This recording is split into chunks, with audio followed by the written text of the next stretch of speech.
The night she closed a $100 billion deal, her husband packed his bags and left. He did not call. He did not wait. He left a note on the kitchen island. 4 sentences, 20 words. 6 years of marriage, reduced to 20 words on a folded piece of paper. She was 7 months pregnant. She stood in that kitchen alone, one hand on her stomach, the other holding the note, and she made a decision. Not a loud decision, not a dramatic one, a quiet one. The kind only a woman who has been underestimated her entire life knows how to make. She did not fall apart. She went to work. And 3 months later, when the merger announcement went public, her husband opened his phone and saw something that stopped his heart cold. His new boss had his last name. Stay with us, because this story is about to show you exactly what happens when a man spends years looking at a woman and never once truly seeing her. Lesson statement. The most powerful thing a woman can do is stop shrinking herself to fit inside a life that was never built to hold her full size. Caroline did not get her power back. She simply stopped giving it away. If this story moved you, if you have ever been underestimated by someone who should have known better, let us know in the comments below. Tell us the moment you stopped making yourself smaller. Your story matters, and someone out there needs to hear it today. If you believe every woman deserves to see herself fully and without apology, share this with someone who needs it right now. And if you are new here, subscribe and stay with us. We tell stories about women who survive, rebuild, and rise every single week without fail. The key slid into the lock at 9:47. Caroline Merritt pushed open the front door and stepped inside. The hallway was dark. That was the first thing. The particular dark of a house that had been empty for hours, not minutes. The air was still. No television murmur from the living room. No sound of Derek moving around in the kitchen, pulling open the refrigerator, asking her how it went. Just silence.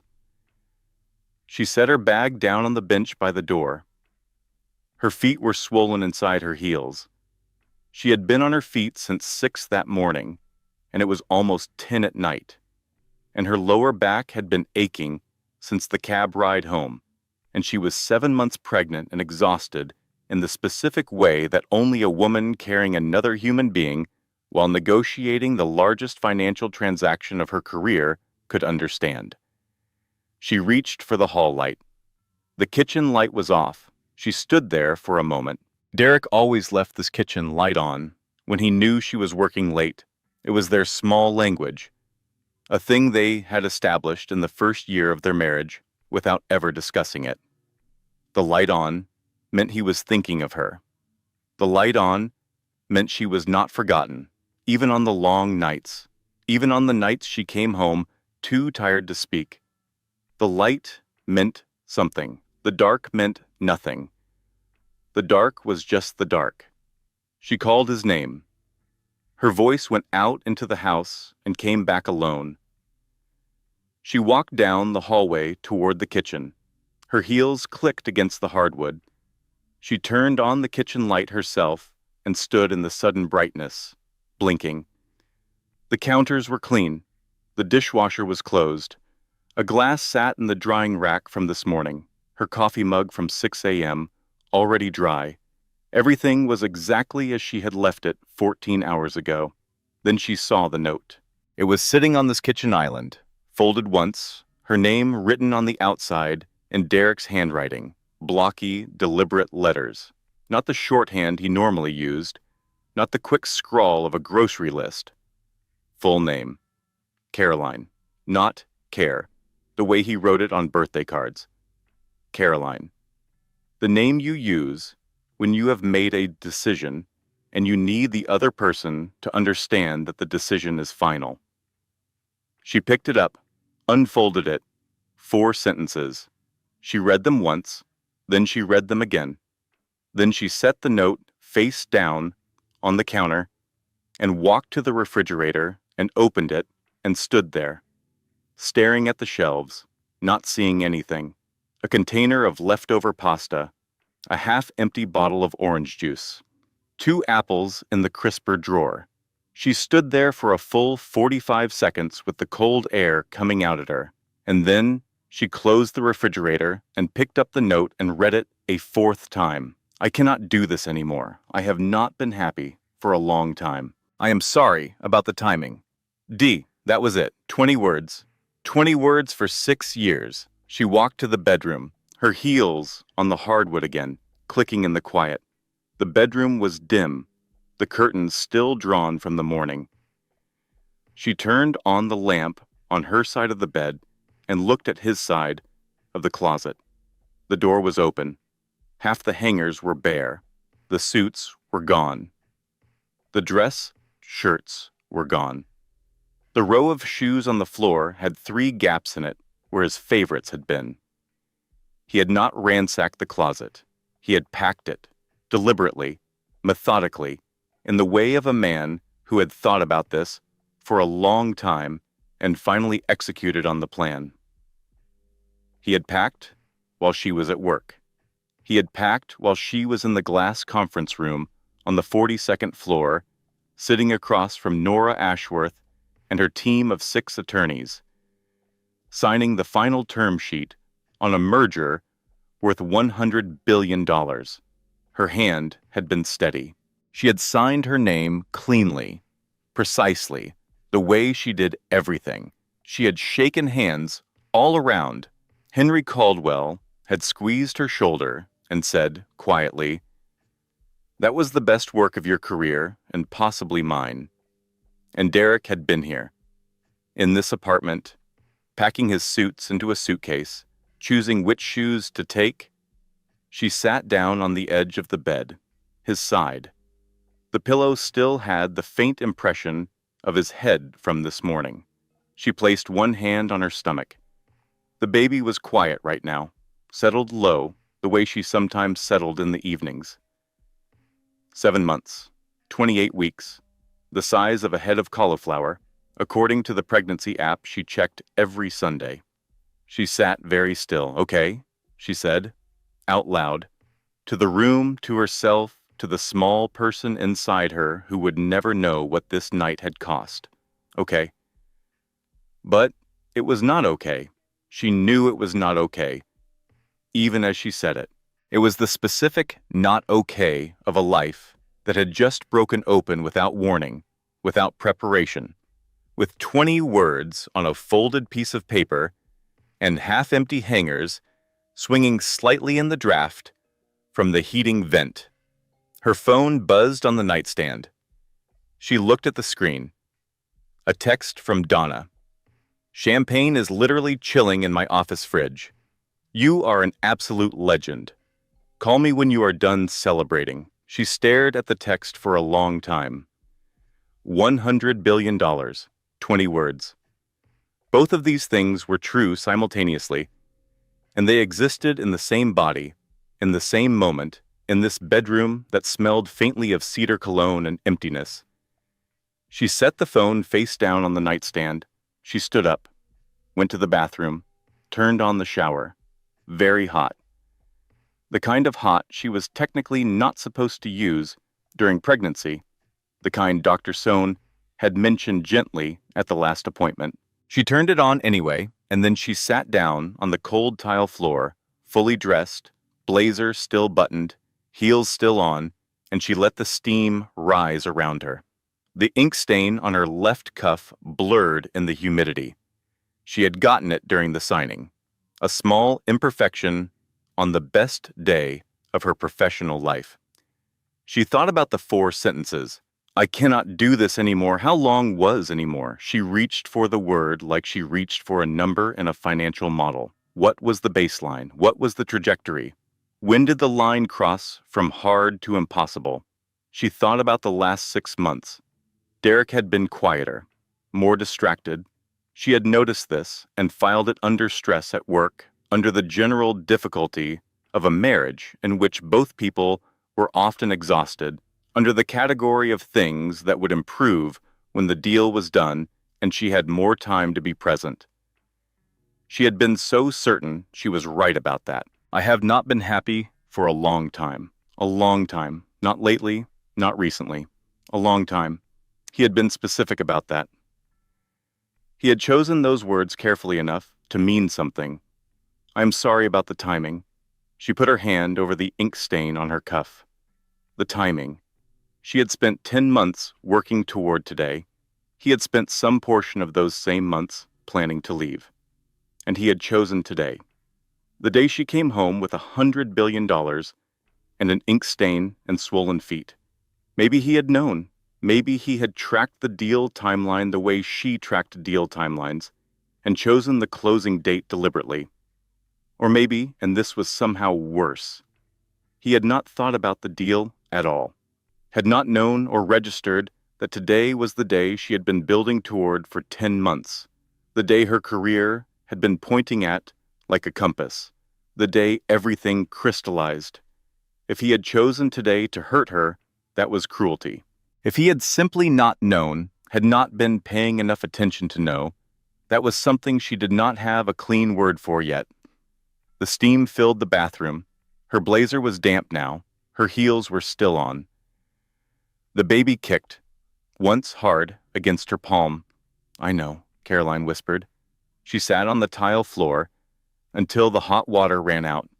Then she changed into loose clothes and lay down on her side of the bed and stared at the ceiling for 4 hours without sleeping, while the city outside did its ordinary nighttime things, indifferent and continuous the way cities always are. At 3 in the morning, she got up and went to the kitchen and made a cup of tea she did not drink. She stood at the island with the note still face down beside her mug, and she thought, "Tomorrow I will call Donna. Tomorrow I will figure out what comes next. Tonight I am just going to stand here and let this be real." The kitchen light was on.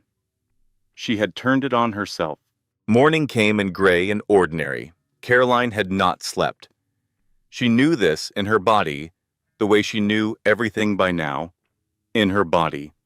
Through the specific weight of it, the heaviness behind her eyes, the lower back ache that had shifted from dull to sharp sometime around 4 a.m. She made coffee and stood at the kitchen window and watched the street below come alive with its morning business. Dog walkers, a delivery truck, a woman in a yellow coat walking very fast. She had made a list. Not on paper, in her head, which was where she kept everything important. She had been making it since approximately midnight, standing at the window, lying on the bed, sitting at the kitchen island. It was a list of signs. Not the kind of signs that required interpretation, the kind that, when assembled in sequence, formed a picture so clear and complete, she wondered, with a cold and specific wonder, how she had managed not to see it. She started at the beginning. Not the beginning of the marriage, the inflection point. 8 months ago. She had come home on a Thursday evening, still in her work clothes, carrying a folder of preliminary materials on a new prospect. She had sat down at the kitchen table across from Derek, who was eating dinner and watching something on his phone, and she had said, "I was shortlisted today for the Whitmore account, the biggest deal the firm has ever pursued." He had looked up from his phone. "That sounds like it is going to be a lot of hours," he said. "Not congratulations. Not that is incredible. Not I knew they would pick you." He had heard the news of her most significant professional opportunity and immediately calculated what it would cost him in terms of her time and attention. He had done this out loud. He had not noticed that was what he was doing. She had laughed it off. She had said something like, "Yes, it is going to be intense," and changed the subject. She had filed the response away under "he is tired," under "he has had a difficult week," under the long list of folders she kept for the things she chose not to examine too closely. She was very good at filing things away. God, I was so good at not seeing what was right in front of me. The thought arrived fully formed and clear and not gentle at all. She did not push it away. She let it land. She thought about the night she told him about the pregnancy. 8 weeks along, She had made his favorite dinner, roast chicken with the potatoes, the way he liked, and set the table properly, and poured him a glass of wine she could not share, and told him, over dinner, watching his face. He had gone very still. "We did not plan this," he said. "Not we are going to be parents. Not I am scared, but I am here. We did not plan this," as if a baby was a missed deadline, a scheduling error.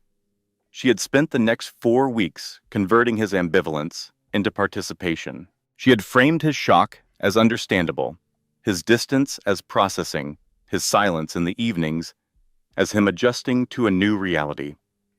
She had done this work so efficiently, so quietly, so completely that she had almost convinced herself it was normal. That most women did this.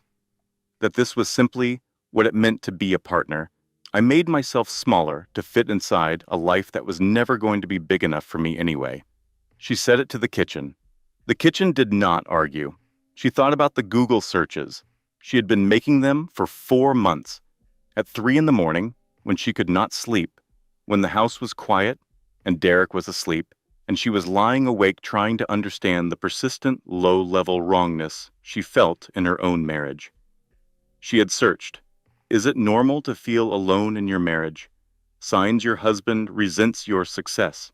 How to balance career and marriage when your partner feels left behind. Always framed as her problem. Always starting from the assumption that his discomfort was her responsibility to fix. She had never searched.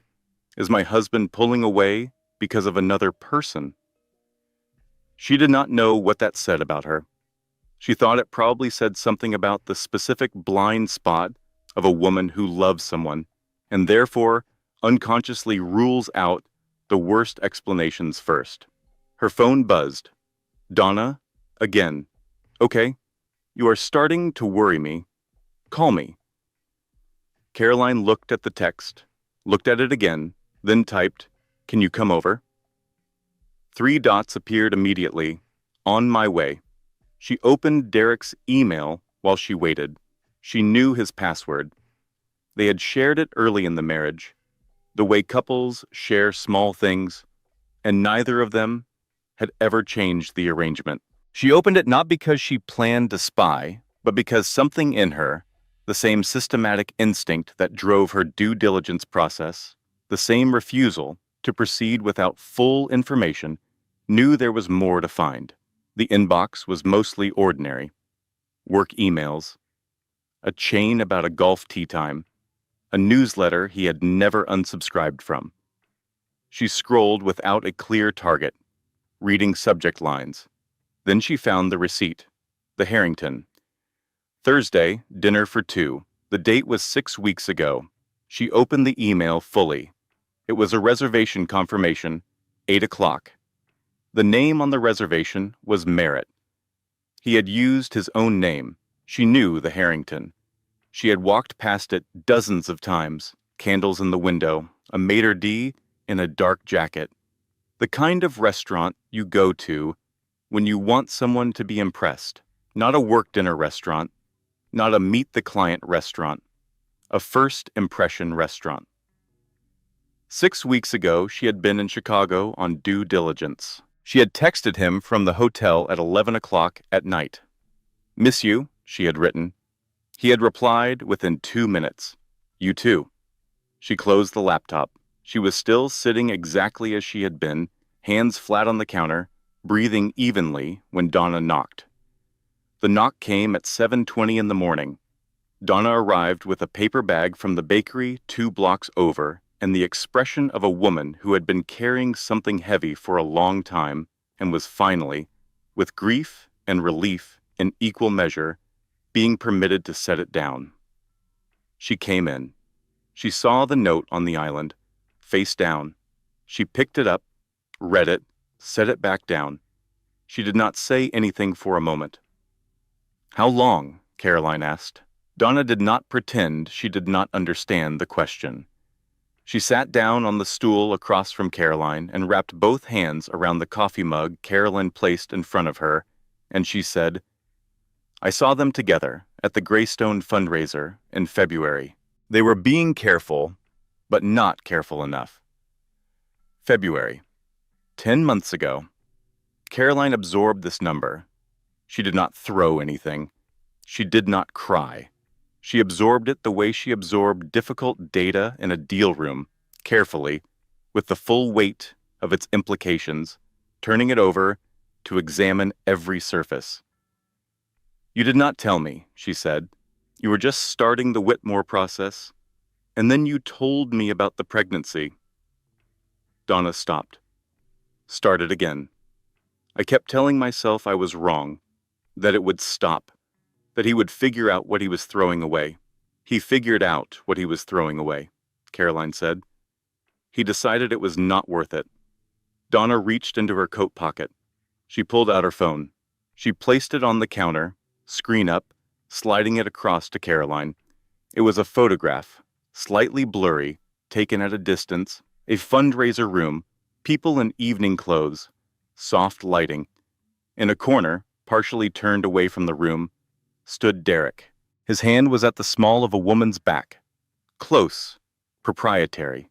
The woman was young, light-haired, turned slightly so her face was visible. Caroline studied the photograph. She knew that face.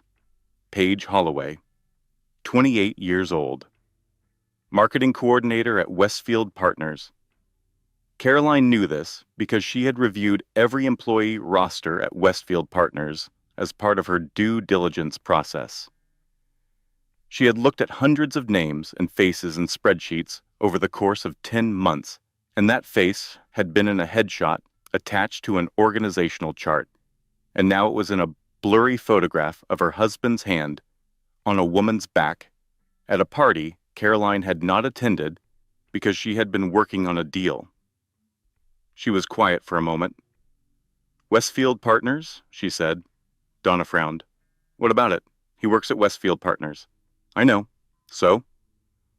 Caroline looked at the photograph for one more second.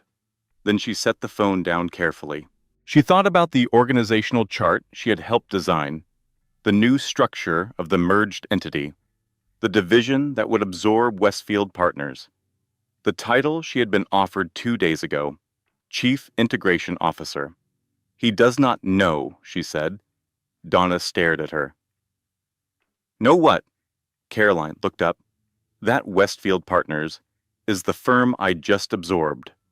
The silence in the kitchen was complete. Donna set down her coffee mug very slowly.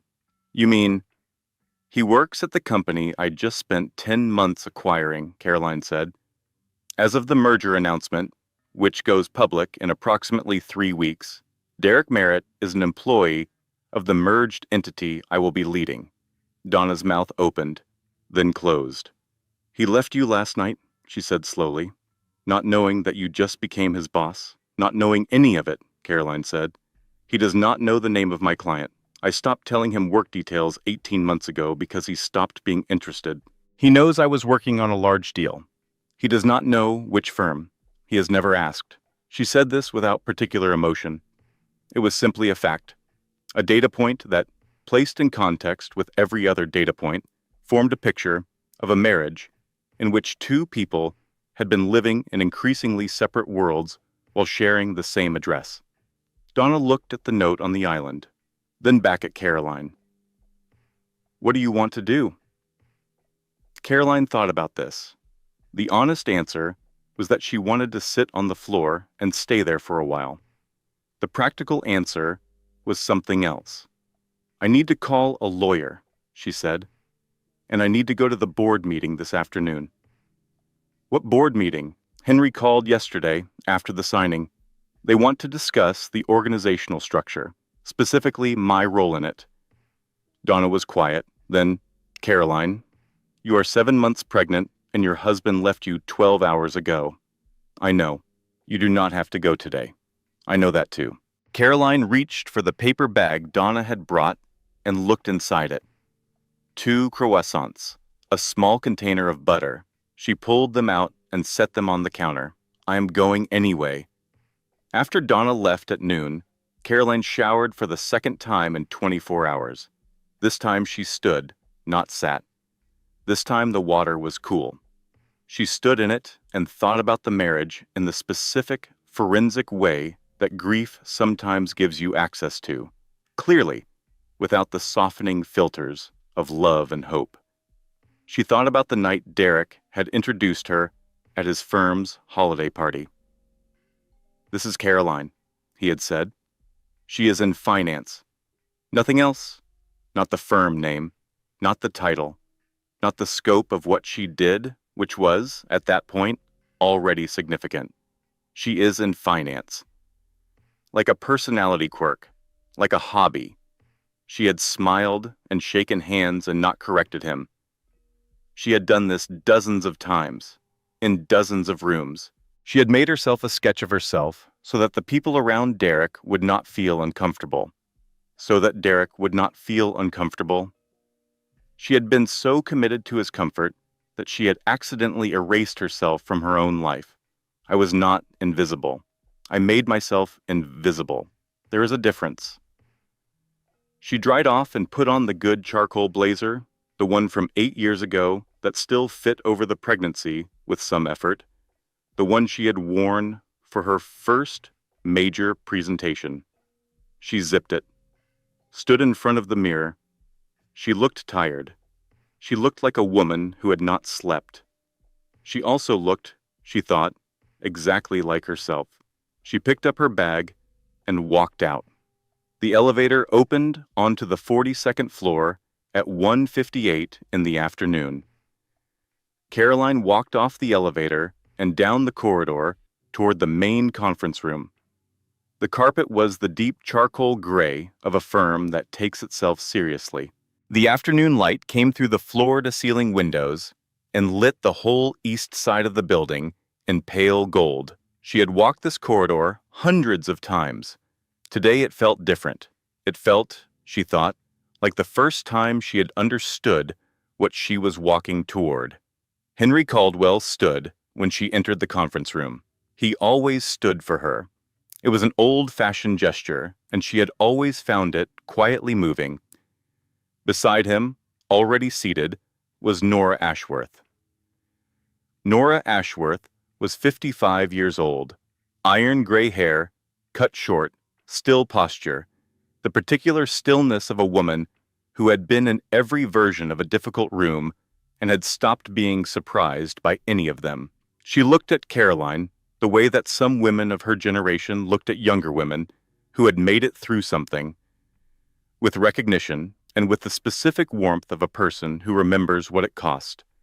"Ms. Merritt," she said, "I have been looking forward to this meeting for weeks." "Likewise," Caroline said. She sat down. They worked for 90 minutes. The organizational chart, the integration timeline, the structure of the new executive leadership team. Henry laid out the proposal, and Nora's lead attorney walked through the contractual specifics, and Caroline asked 12 precise questions and received 12 satisfactory answers, and one answer she pushed back on and was right to push back on, and everyone in the room knew it. At the end of 90 minutes, the proposal on the table was this. Upon return from maternity leave, Caroline Merritt would assume the role of Chief Integration Officer of the merged entity, a newly created senior executive position, responsible for the structural absorption of Westfield Partners and 2 additional acquired firms. The most complex organizational work of the merger, the work that required the deepest understanding of the deal architecture, the work that would place her, functionally and formally, as the senior executive responsible for the professional futures of every employee in the absorbed organizations, including the employees of Westfield Partners, including one Derek Merritt, VP of Institutional Markets, who that morning had presumably woken up at his parents' house, believing he had successfully exited his marriage and was now free to begin the next chapter of his life. She signed where she was asked to sign. Henry walked her to the elevator afterward, and at the elevator doors, he turned to her and said, with the particular warmth of a man who had watched her work for 8 years and never doubted her. You built this. Every piece of it. You should know that. Thank you, Henry, she said. She meant it. In the elevator down, alone, she pressed her back against the mirrored wall and closed her eyes. 30 seconds. She allowed herself exactly 30 seconds. Then the doors opened, and she walked out into the lobby and through the revolving door and into a cab. It was in the cab that the anger arrived, not the jagged, breathless anger of the night before, not the hot first wave of shock and disbelief. This was different. This was the cold, precise anger of full understanding, the kind that arrives after the data is complete, when all the variables are accounted for and the picture is assembled, and there is nothing left to explain away. He had left her. He had left her while she was 7 months pregnant, on the day she closed the largest deal of her career for a woman at his own firm. He had done this without a conversation, without a phone call, without the basic human decency of sitting across from her and saying the words out loud. He had done it with a note. 20 words. As if 6 years of a shared life could be resolved by a note on the kitchen island. And he had done all of it without knowing that the woman he had spent 2 years quietly diminishing, the woman he introduced as she, is in finance, the woman he had apparently decided was not worth fighting for, had just been appointed to lead the organization that employed him. The irony was so complete and so terrible and so absolutely unplanned that she could not quite locate the appropriate feeling for it. It was not triumph. It was not satisfaction. It was something older and quieter than either of those things. It was the feeling of a truth that had always existed, finally becoming visible. Her phone rang. Unknown number. She answered it. "Caroline?" said the voice on the other end. Ruth Merritt's voice. That particular texture of a woman delivering a wound while believing herself to be offering to comfort. "I think you should know that Derek is staying with us. He has told us what has been going on." "Has he?" Caroline said. "He says you have been completely consumed by this work project, that he has felt alone for the better part of a year, that the pregnancy made things worse rather than better. I am not saying he handled things correctly, but I do think some reflection on your part." "Ruth," Caroline said. Her voice was very calm, the specific calm of a woman who is choosing, in real time, how much of her power to use. "Your son packed his belongings and left a 4-sentence note. I am 7 months pregnant. I closed a $100 billion deal yesterday. I do not think reflection is the action item here." A silence. Then, $100 billion. "Have a good evening, Ruth." She ended the call. The cab driver glanced at her in the rearview mirror and said nothing. She texted Miles Jennings, whose name Donna had given her 6 weeks ago. The fact that she had been given the name 6 weeks ago and had saved it was information she did not fully examine right now. "I need an appointment, this week if possible." The reply came in under 2 minutes. "Tomorrow morning, 8 a.m.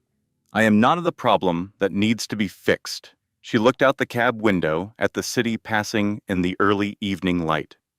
Buildings and people and the ordinary, relentless machinery of a world that did not pause for anyone's personal disaster.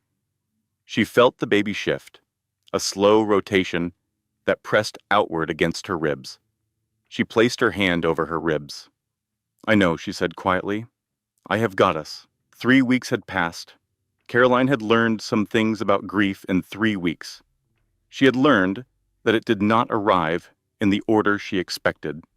She had expected the worst of it immediately, in the first days, and instead she had been functional and precise and almost eerily capable in those first days, moved forward by the specific momentum of necessary tasks.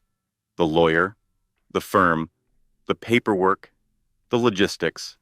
The grief had come later, in smaller installments, in the cereal aisle of the grocery store when she reached for the kind he liked and then put it back.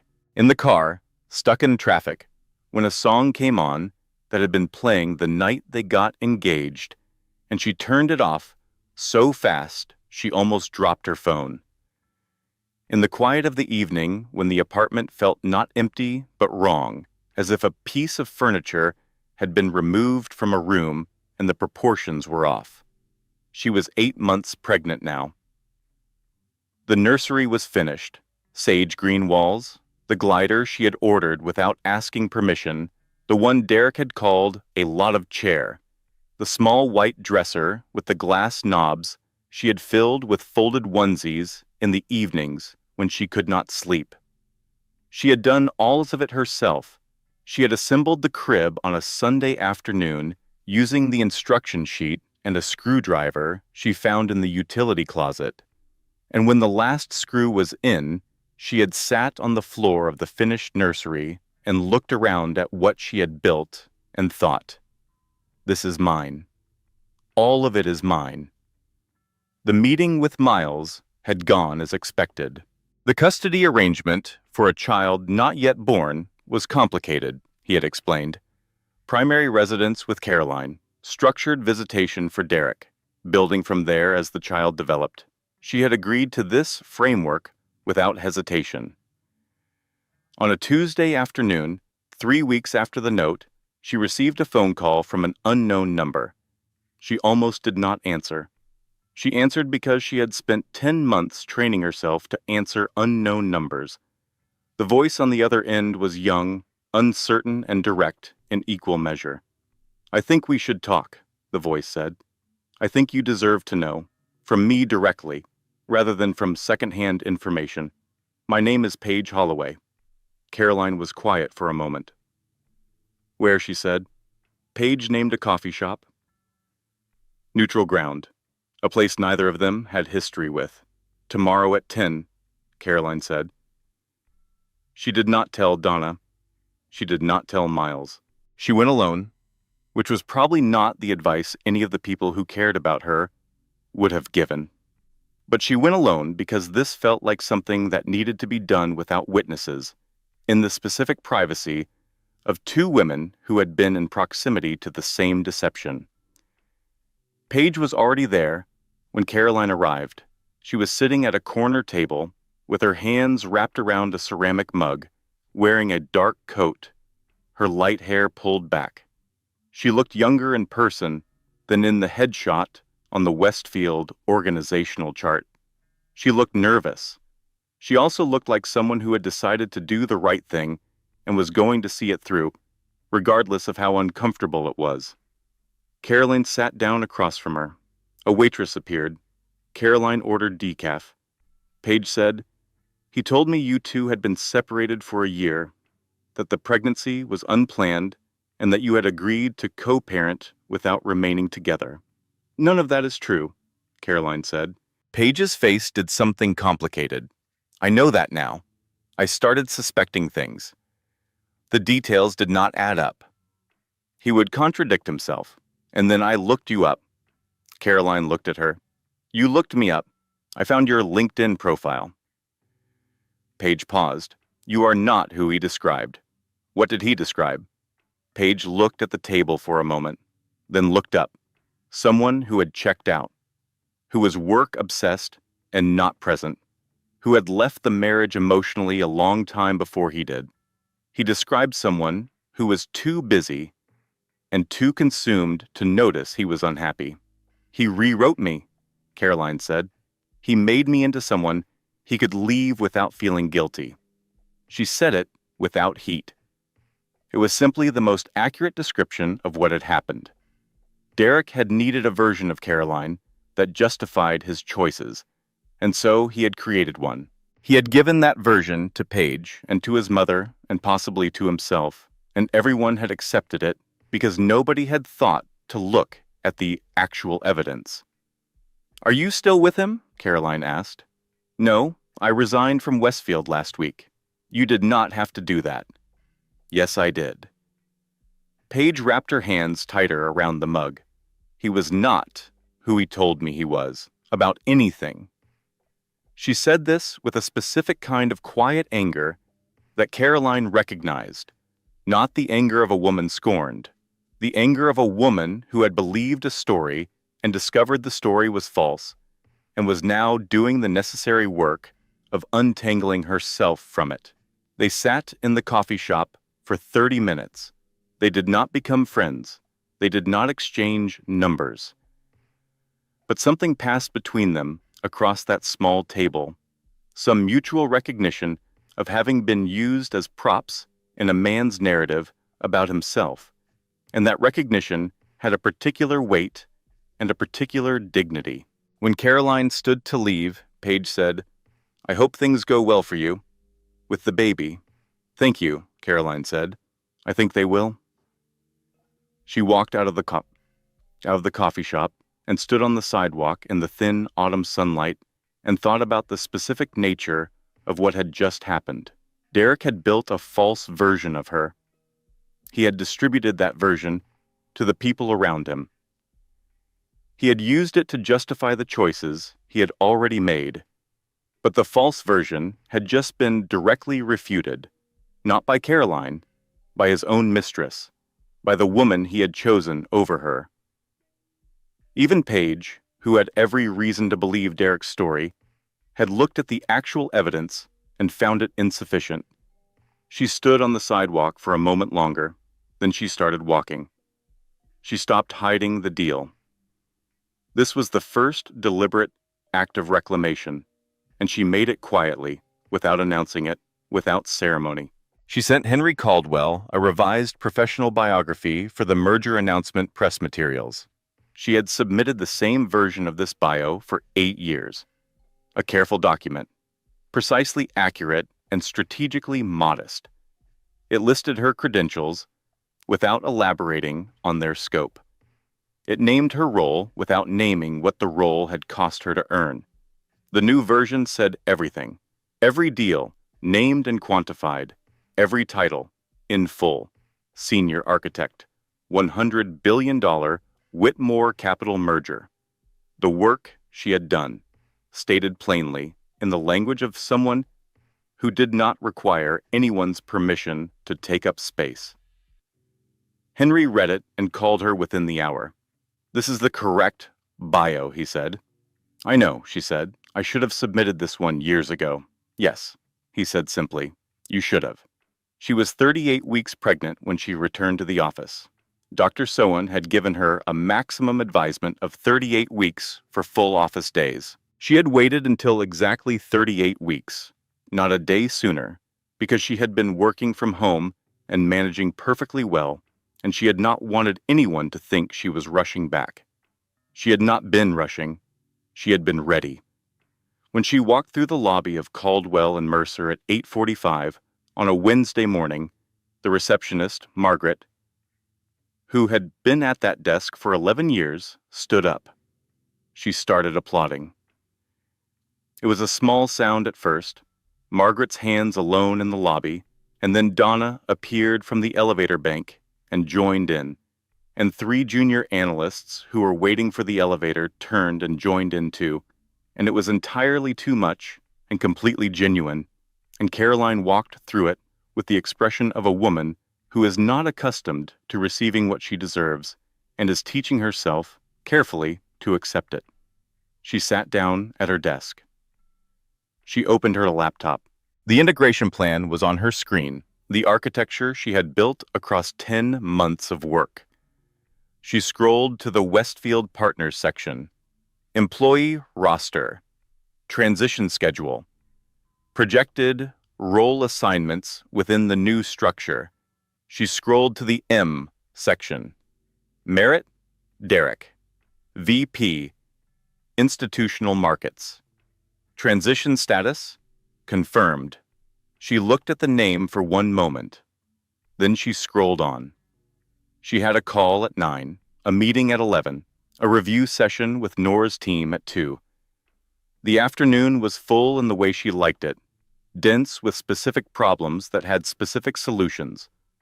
Problems that responded to intelligence and effort and careful attention. She worked until 6. She took the long route home, through the park, 2 blocks under the trees before turning toward her street. The air had that quality that October sometimes achieved, clean and cold and faintly sweet, and the trees had begun to turn, the maples going orange at the edges. She walked slowly. She was 38 weeks pregnant, and her feet hurt, and the walk was probably unnecessary in the most practical sense. She did it anyway. She wanted the air. She wanted the trees. She wanted the specific pleasure of moving through the world at her own pace, in her own body, on her own time. She did not owe anyone her smallness. She had understood this, intellectually, for some time. She was beginning now to feel it. 6 weeks had passed since the note. She was in the nursery. It was 3 in the morning, and the sage-green walls were dark in the low lamp she had bought for nighttime feedings, and she was sitting in the glider. The chair that was definitely a lot of chair. The best and most necessary purchase she had made in the last 2 months. She was 39 weeks pregnant. The due date was 1 week away. She could not sleep. This was not unusual at 39 weeks, doctor. Soan had explained this at the last appointment, the combination of physical discomfort and hormonal activity, and what she had described with clinical gentleness as the body's way of preparing for the transition. You will be very tired and unable to sleep simultaneously, she had said. Try to rest, even if you cannot sleep. Caroline had nodded and thought, I have been doing that for 6 weeks for entirely different reasons. The nursery was quiet. The white dresser with the glass knobs, the crib she had assembled herself, which she had checked for structural integrity approximately 40 times, the small bookshelf with the board books Donna had given her, and the 2 she had ordered herself, and the one her mother had mailed from Phoenix with a note that said, Every child needs to know this story. She sat in the glider, and she looked at the sage-green walls, and she thought about Derek choosing that color. He had held the paint swatches with real attention, flipping through them, holding them up to the window light. He had chosen sage and said, I think this one. It looks like something that will last. She had photographed the paint cans. She did not know why she was thinking about this now. She thought perhaps it was because the walls were the color he had chosen, and she was sitting in the room that color every night, and the room was beautiful and the color was right, and she had built everything in it herself, and she was alone. She picked up her phone. She did the 3 in the morning thing. She had been doing it for 6 weeks, and she had not stopped. She searched. How to co-parent with someone who is not present. Single mother, returning to executive role. How to trust someone after betrayal. She read the results without absorbing them. She was not looking for information. She was looking for evidence. Evidence that other women had been in this exact place, in this exact specific combination of pregnant and abandoned and professionally ascendant and devastated, and had survived it, and had built something on the other side of it. She found it. She always found it. The internet was full of women who had survived worse than this and gone on to build extraordinary things. And she read their words at 3 in the morning, like they were dispatches from a country she was trying to get to. She sat for a long time. The baby shifted. A slow, full-body movement that pressed against everything at once. That particular late pregnancy sensation of running out of room in both directions. 6 weeks ago, she had been sitting on the same floor, in this same chair, reading a 4-sentence note for the 4th time. She had sat in the bathroom on the cold tile and let the steam take the ink stain out of her cuff. She had lain awake on his side of the bed because her side was already occupied by the body pillow. She needed to sleep, and she had not been able to explain that to herself at the time, why she was on his side. Except perhaps some part of her had needed to be in a space he had recently vacated, to understand through proximity what his absence actually felt like. It had felt like silence, not the comfortable silence of a long marriage, the particular silence of a space that had been deliberately cleared. She had been so certain, for so long, that the marriage was difficult in the ordinary way. The way all long relationships are difficult. She had been so committed to that belief that she had been willing to remake herself, repeatedly and quietly, to maintain it. She had stopped wearing her good blazers at home.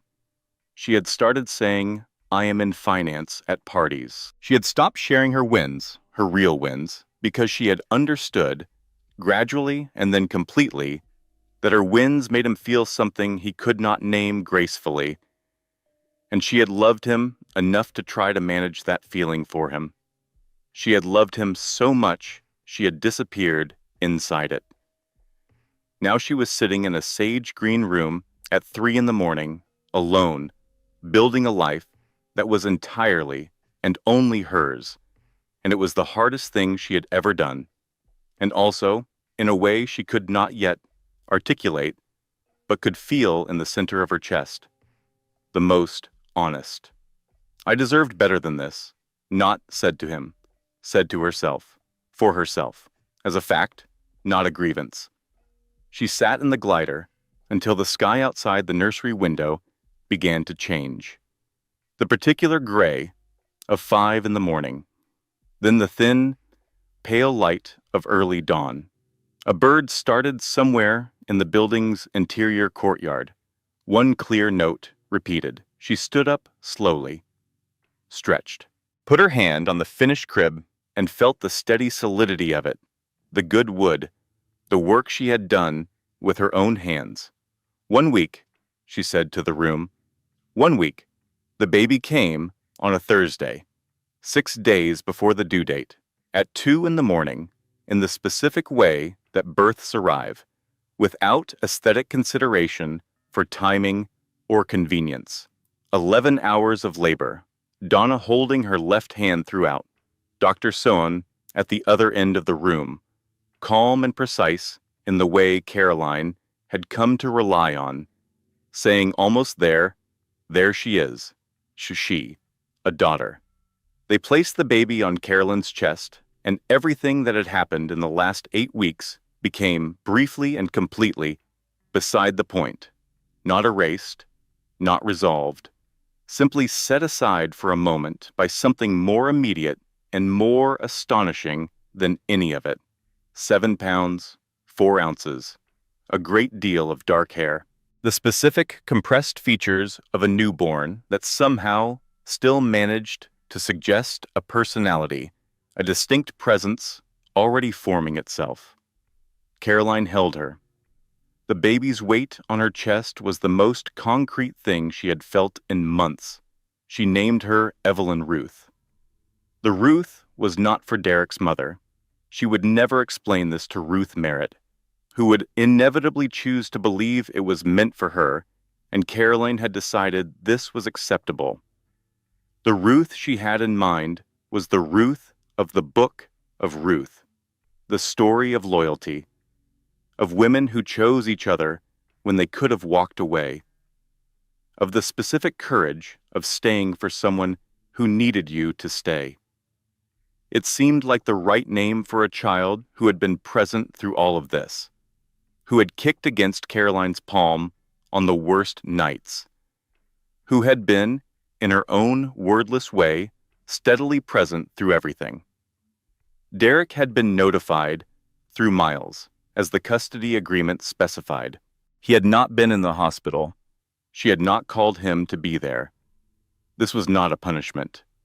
The custody arrangement would begin its structured progression once Evelyn was home and settled, and he would be present in his daughter's life in the ways they had agreed to. But tonight was not his night. Tonight was hers. Donna took a photograph, Caroline, the baby on her chest, her face exhausted and entirely open, looking down at Evelyn with the specific expression of a woman who has just understood something she will spend the rest of her life learning. She would post the photograph later on the professional network where her name now appeared in capital letters above a $100 billion deal credit. The caption would say simply, "New partnership." The responses would be extraordinary, mostly from women. She did not sleep that night. She lay in the hospital bed, with Evelyn in the bassinet beside her, and she listened to the small sounds the baby made in sleep, and she looked at the ceiling and thought about what came next. It was not the thought of someone afraid of what came next. It was the thought of someone who had understood, finally and completely, that what came next was entirely and only up to her. Evelyn was 6 weeks old. Maternity leave was officially 8 weeks. Caroline had been working from the dining room table since week 3. Evelyn in the swing beside her, the two of them oriented toward the window where the morning came in. She had not done this because the firm expected it. She had done it because the work was interesting and the integration timeline was not going to pause for personal circumstances, and she had discovered, somewhat to her own amusement, that she could draft a merger integration memo and monitor a sleeping infant with the same quality of attention she brought to everything. She had become very efficient. Henry called on the Monday before the announcement. "I want to make sure you are aware," he said. "The Westfield employee roster will be part of the public record in the announcement. The org chart will be visible. Derek's name will appear in the structure that reports to your division." "I know," she said. "If you would like us to restructure his placement for any reason, Henry." She held the phone and looked at Evelyn in the swing. The baby was awake, staring at the window with the specific, concentrated attention of a very young person discovering that the world has light in it. "Don't restructure it on my account. The chart is right. He belongs where he belongs." Henry was quiet for a moment. "You know," he said, "when I first put you on the Whitmore pitch, there were people on the board who questioned it. They said you were on a maternity track and it might introduce risk." "I know that," she said. "I assumed as much. I told them you were the best person for this deal, regardless of any other variable, and that suggesting otherwise was the actual risk." She looked at Evelyn. "Thank you, Henry," she said. "Do not thank me. You were right. I just had the sense to pay attention." On the Tuesday of the announcement, the press release went out at 8 in the morning. The coverage was immediate. By 9, the deal had been written up in the Financial Times, the Wall Street Journal, and Bloomberg. Her photograph ran in all 3. The professional photograph, the one where she was standing in front of the window, looking directly at the camera, not smiling, simply present. "Caroline Merritt," it said. "Chief Integration Officer, Whitmore Caldwell Merged Entity, architect of the $100 billion Whitmore Capital acquisition." She read the articles at the dining room table with Evelyn in her arms. The baby was nursing, eyes closed, entirely serene, unbothered by the specific historical significance of the morning. Somewhere across the city, at Westfield Partners, the announcement was being read. She knew this not because she was watching, but because Donna texted at 9:15. 4 words: "Westfield is having turbulence." She sent back the nursing emoji. Donna replied, "You absolute legend." She set the phone down and looked at Evelyn. "I know," she said. "I know. Nora Ashworth called at noon. I have been watching the coverage," she said. "How are you?" "Tired," Caroline said. "Happy. I want to ask you something." Nora's voice had the particular directness of someone who had stopped allowing ambiguity to fill space that clarity could occupy instead. "I have been thinking about this for some time. Would you consider allowing me to be Evelyn's godmother?" Caroline was quiet for a moment. The question had arrived without warning, but her answer came without hesitation. "Yes," she said, "I would." "Good." Nora sounded pleased in the quiet way of someone not accustomed to expressing sentiment, but committed to it when it mattered. "Good. They talked for another 30 minutes about the integration timeline. Evelyn slept. The afternoon came on slow and golden through the dining room window. This, Caroline thought, looking at the sleeping baby and the stack of deal memos and the afternoon light. This is what I built. All of it. 3 weeks after the announcement. Derek sent an email to her personal address. Not through Miles, not through the attorneys. A personal email. 4 paragraphs. The tone of a man who knew he was wrong and was attempting to approach that knowledge with some dignity. He asked if they could meet. He said there were things he needed to say in person. He said he thought they both deserved a real conversation. She read the email twice. She called Nora. He wants to meet, she said. What do you want? Nora said. I want a real conversation. I want him to understand what actually happened. Not for closure exactly, just for honesty. Then go, Nora said. But go for yourself. Not for him, not to explain yourself. You do not owe him an explanation of who you are. She thought about that for a moment. I am not going to explain myself, she said. I am going to tell him the truth. That is different, Nora agreed. They met at a coffee shop near the park. Plain, well-lit, nothing atmospheric. She arrived 3 minutes early and was already seated when he came in. He looked tired, older in some indefinable way, as though the last 8 weeks had been a different kind of time than regular time, which she understood, because they had been exactly that for her as well. He sat down across from her, and for a moment they both just looked at each other with the strange familiarity of 2 people who had been very close and were now something else entirely. He asked about Evelyn. She told him the truth. Healthy, eating well, sleeps in 4-hour stretches, has the nose that runs on her mother's side. He listened with real attention. He was present. She would give him that. Then he said, I did not know about the deal, about any of it. I know you did not, she said. Why did you not tell me? She thought about this question. She had been thinking about it for weeks, not with anger, not anymore, but with the specific interest of someone who wanted to understand a pattern clearly enough to never repeat it. Because I had learned, she said, that my success made you uncomfortable. Not immediately, gradually. Over 2 years, I watched your responses shift. Early on, you were proud of my work. Then, you were quiet about it. Then you were distant. And I loved you, and I wanted the marriage to work, and so I responded by making myself smaller, by not sharing the wins, by saying I am in finance at parties, instead of telling people what I actually did. I did this for you, and it was a mistake. It was mine, not yours, but it was a mistake. He was quiet. I made myself a smaller version of myself to fit inside the marriage, and the marriage still did not survive. So I made myself small for nothing. She said this without cruelty. It was simply the most accurate account she could give. He looked at her with an expression she had no clean word for. It was not guilt exactly, though guilt was in it.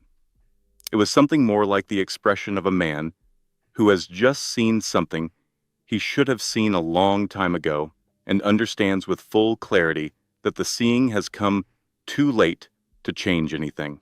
I never meant to make you feel like you needed to do that, he said.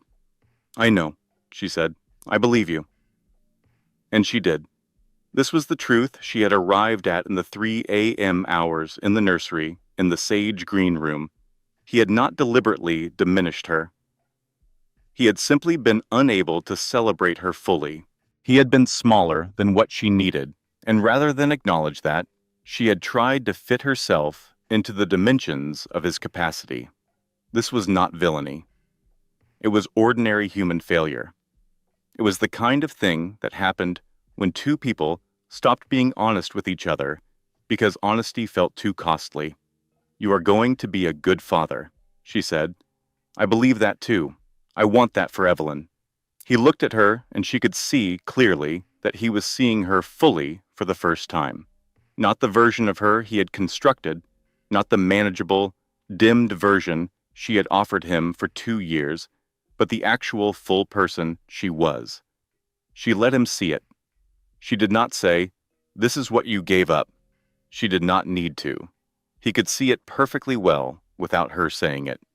They finished their coffees. They walked out of the coffee shop together and said goodbye on the sidewalk, civilly, with the particular care that two people exercise when they are trying to do right by a child they share. She did not look back when she walked away, not dramatically, simply forward. The following months were made of work and Evelyn and the specific satisfaction of building something that mattered. The integration proceeded on schedule. She worked 3 days from the office and 2 days from home, Evelyn in the carrier, strapped to her chest on the home days, the two of them oriented toward whatever window had the best light. The arrangement was unusual. It was working. In February, the first major integration milestone closed. Westfield Partners was formally absorbed into the new structure. The Westfield employees received their transition notifications, their new titles, their new reporting lines. Every Westfield employee, from the senior partners to the coordinators, including one Derek Merritt, VP of Institutional Markets, whose notification came from the Office of the Chief Integration Officer. She did not read his reply. She had Miles handle all communication between them that was not directly about Evelyn. This was not hostility. It was simply the appropriate structure. Evelyn was 3 months old now.